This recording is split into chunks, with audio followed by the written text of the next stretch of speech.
What's up, guys? Thank you very much for tuning in to the channel today. Before I show you guys Doc's new Tesla and everything that we did on it, I thought it might be cool to share a little story about how me and Doc have connected over the years and how we sort of have ended up working on this project together. So when I started my business about 10 years ago, when I was 19 years old, I really wanted to work on a Lamborghini. I had never even seen one in person except for once in a parking lot. I never took a ride in one when I started.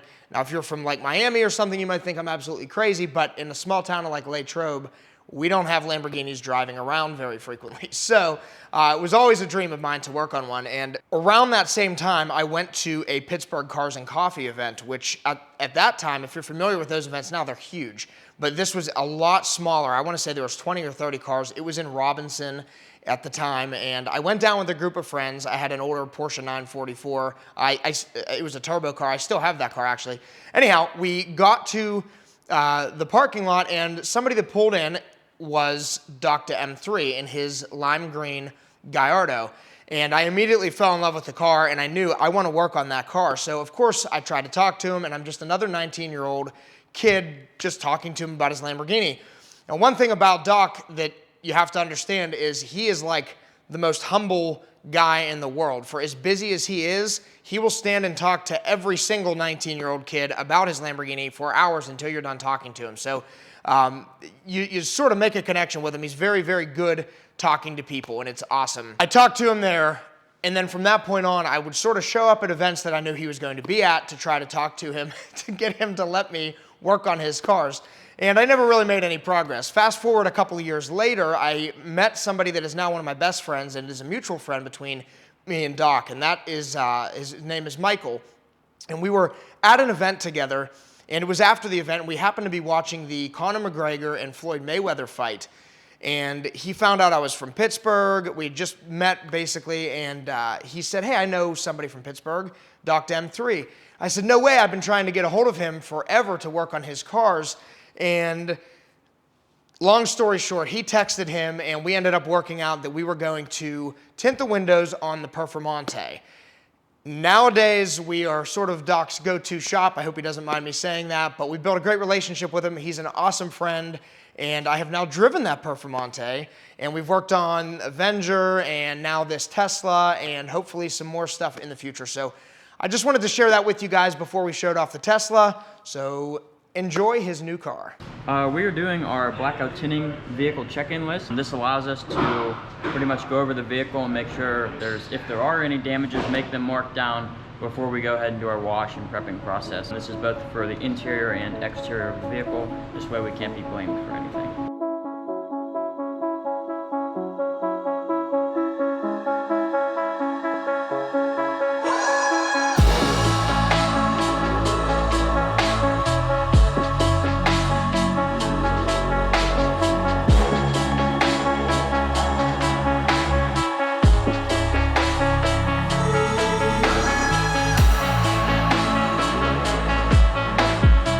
So upon washing the vehicle and getting all the dirt off of it, we just took a glance back here at the rear diffuser, and it looks like somebody probably buffed here or threw a coat of wax on there, but they went the whole way to the plastic. So like that's all wax, this is all wax. So there's just a lot of residue on here we're gonna have to get off before we can coat that.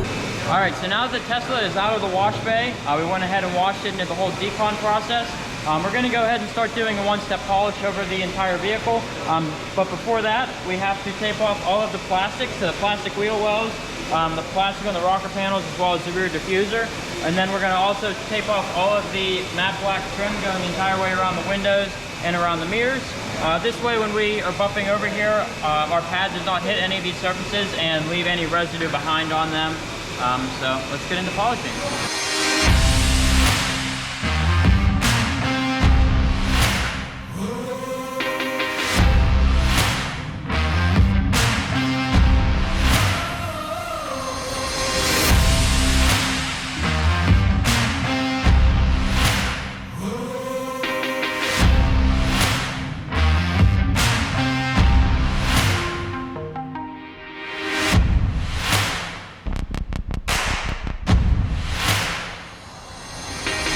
So in order to do a full wrap the right way on a Model Y, we have to remove a couple of things. Not much though. So we're gonna be removing the Tesla badge in the center. That's what Aaron's working on now, creating a template so that we can put it back in the same spot.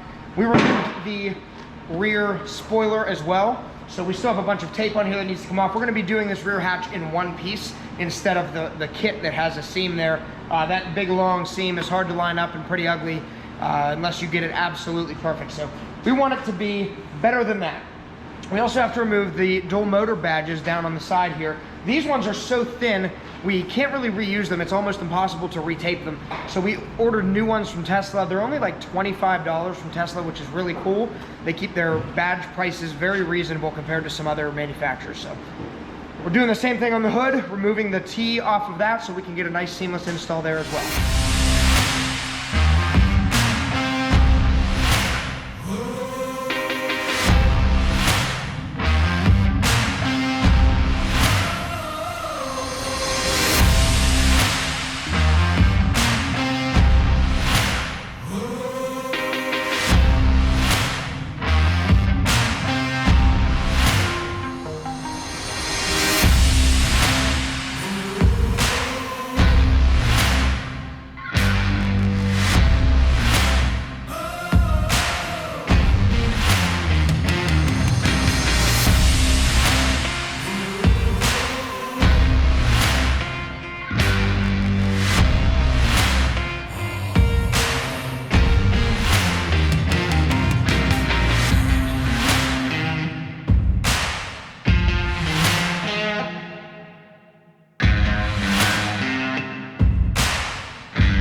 We're starting on the interior coating of the Tesla Model Y, and I went ahead and pulled the floor mats out of the car, gave them a quick vacuum, and now we're going to coat them with the XPEL Fusion Plus upholstery.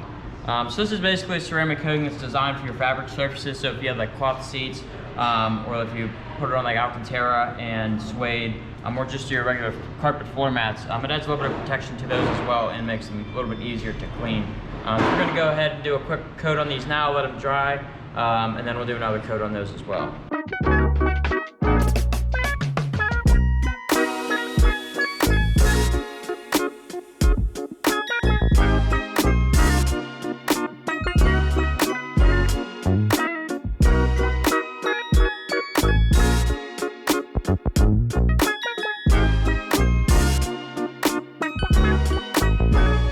So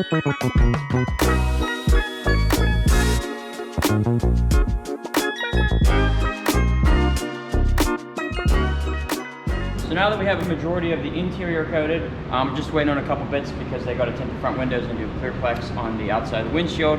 We're going to go ahead and do the wheels. So we went ahead and untorqued all four of the wheels, and now we're going to basically jack the car up and take the wheels off, and we're going to apply the XPEL Fusion Plus wheel and caliper coating on the face of the wheels, the back of the spokes, the barrel, as well as the brake caliper. So it'll give them a little bit more of a sheen because it is like a satin finish, but it will make it a little bit easier for them to be cleaned.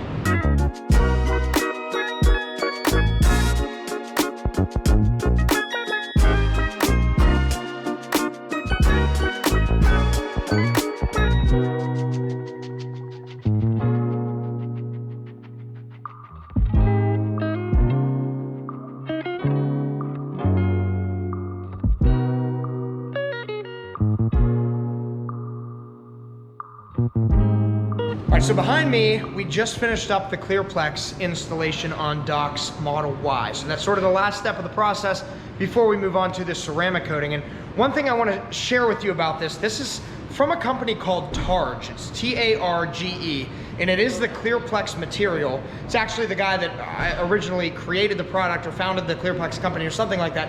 He went off and did his own thing. So he has a warehouse full of windshields, and you order these pre-made to fit the glass. And if you are an installer in this industry, you know that any of the windshield protection films that exist are really difficult to work with. It's just the way it is. That hard top coat that it has to have to do what it's supposed to do and be as optically clear as it needs to be, but also protect the windshield, is just difficult to work with when you're trying to form it to the shape of the glass with heat. Targe has taken this extra step to do the heat shrinking and taken a lot of that difficulty out. So for instance, this installation just took us about, what do you think, Nate, 10 minutes? Yeah, probably 10 minutes to clean, prep this glass, and install the piece of film. We didn't have to cut it. I might have to trim it here and there. That may just be because of my positioning though.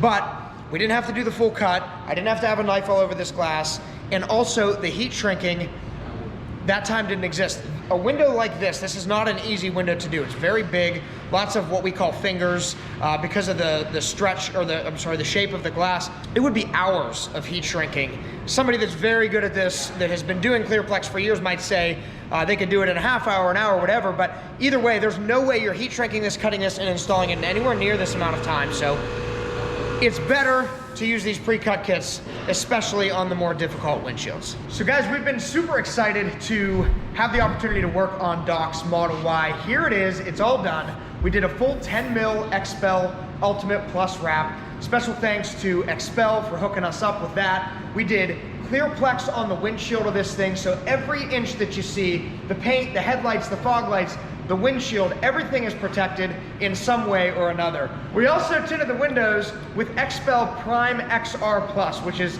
the top of the line window film. It's an IR rejection film designed to keep Doc comfortable while he's driving around in his Tesla. And last but not least, we ceramic coated the car with XPEL Fusion Plus. So every inch of the exterior is ceramic coated, plastics, paint, and glass. We did a wheels off package to make sure the barrel of the wheels are protected and easy to keep clean, as well as the face of the wheels. And on the interior, we ceramic coated all of the leather, the vegan leather that these cars have, as well as the plastics. And we did paint protection film on the center console and the screen. So that piano black center console is notorious for getting scratched up and fingerprinted and all that stuff. Now Doc doesn't have to worry about that either. So this should be a worry-free driving experience as he uses this Model Y. And that's it. So thank you guys very much for watching. Let us know what you think of Doc's new ride.